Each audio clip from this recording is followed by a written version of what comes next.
So Taurus, your September 2025 forecast begins with Saturn, the planet of structures, inverting back into the part of your chart to do with your long-term plan, your connections to others, your network. He's going to be in this area right through to the middle of February next year and can ask some big questions. So if there are certain alliances you've had in the past that aren't working quite as well now, they may need to be scrutinised, and there could be some cooling off in certain associations, but the potential to meet and interact with some new sparkling company is definitely enhanced this month when on the 2nd Mercury moves from a very introspective and extended stay in Leo, which could have seen you perhaps thinking a lot, particularly around your emotional or family situation or what to do about a property matter. But it moves on the 2nd into Virgo, where the Sun is. Virgo for you represents, of course, it's your fellow Earth sign, but it's also your 5th solar house. This is where you can feel passionate, it can see you be exuberant, it can be playful, creative, fun, charismatic. So Mercury moving there, the planet of talk and thought, gives you an extra bubbliness. Your sense of humour is really going to be ignited. But it's also true that on the 6th, Uranus, the planet of surprises, is going into a retrograde. If you have found, particularly towards the end of August, that you were tempted to splash out on a few luxuries, it wouldn't be a surprise as Uranus squared up to the Sun, and that may have made you somewhat more impulsive. But it's a rare Taurus that doesn't appreciate some quality and good taste. And if you do spend some money as you come into this month, it's likely it's going to be on your home, or you're thinking about your home. The reason for that is that Venus, the planet of relating, but also of money, is in your 4th house, very much to do with a need for nurture and security. But it forges a semi-sextile with the Sun right through to the 19th of this month. That gives you a great chance if you want to entertain, to invite people around, and you're going to be the most brilliant host, making sure that every need is sated.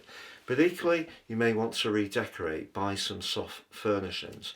But also in the early part of this month, the exuberant energy of Jupiter in your 3rd house, how you think, also like Venus linking to the Sun in a semi-sextile, Jupiter forges an even more positive full-on sextile, and that can also be very lucky, and that also threads through the lunar eclipse of the 7th, which occurs for you in your 11th house, where Saturn has moved back to, but it also combines with the North Node, the point of destiny, which is that kind of cosmic nudge in terms of our direction of travel.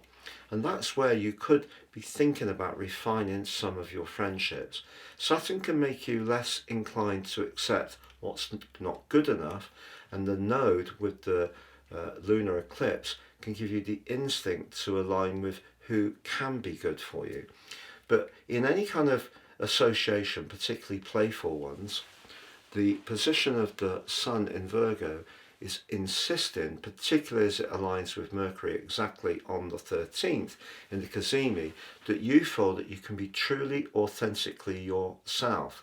So if you're meeting up with people who you used to get on with in the past, but it doesn't seem to have the same sparkle, it's because it's ready to be refreshed, to connect to people that do provide greater energy. So energetic exchange makes us feel good. If there are people around you who drain you, even if you're fond of them, those are people who are likely to become less frequent visitors in your situation. Now, I mentioned about the 13th and the Mercury Cazimi. What exactly is that? Well, it's when Mercury, in this case, because it's not in retrograde, a superior conjunction, sits as we see it in the disk of the Sun.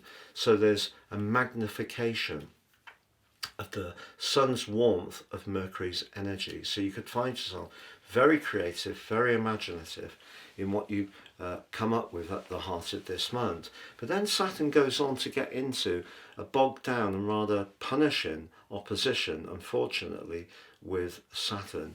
And you might find that something or someone that seemed very recently so alluring and so attractive, that there could be some downsides that you start to identify. Saturn provides its more limiting energy to the normally sparkling Mercury in the 5th house. But then Mercury moves into the much more practical 6th house on the 18th, but goes face to face with Neptune. So you could find that your emotional and physical energy take a little bit of a drop at this part of the month, but be assured, with Venus, your ruler, moving into the 5th house to replace Mercury on the 19th, that's glamour central. The host may be rather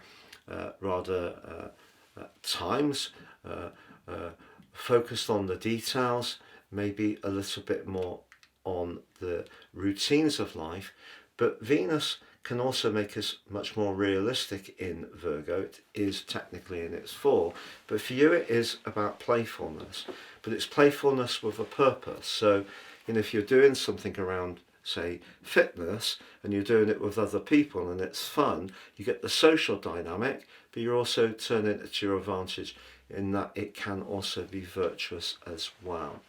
Now, the solar eclipse, the second new moon, technically, of the Virgo season, is right on the last degree of the sign of Virgo, and like Mercury before, in a crunching opposition with Saturn.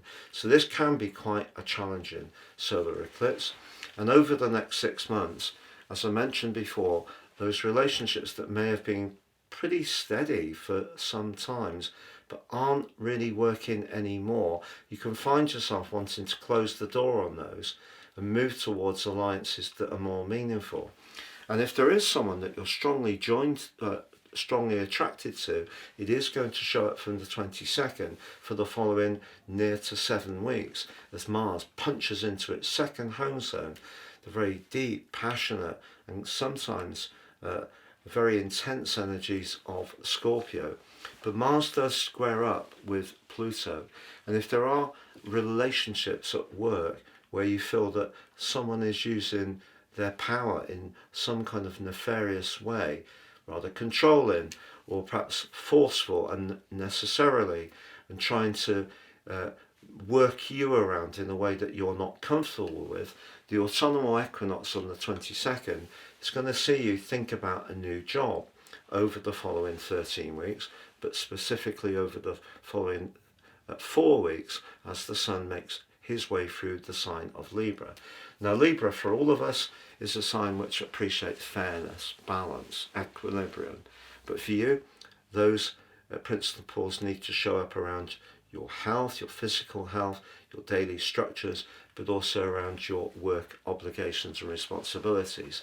And therefore, if someone's not showing you the respect that you want, the powerful position of Pluto in your 10th house is going to see you, along with Mars, push back in a very assertive way. So if someone has been taking a few liberties, a friend or at work, I feel that you're going to have the tools, the celestial tools this month, to set your boundaries in a firmer way.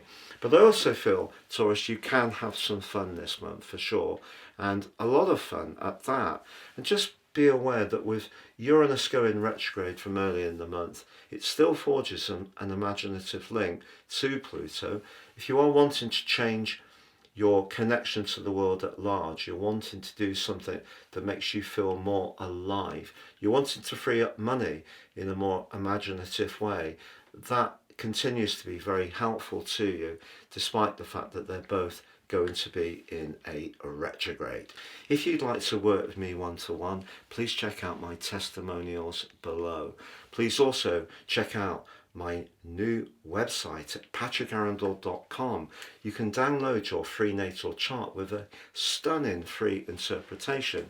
Enjoy my wonderful 3 free card tarot, or sign up for your free daily horoscope fired to your device each day.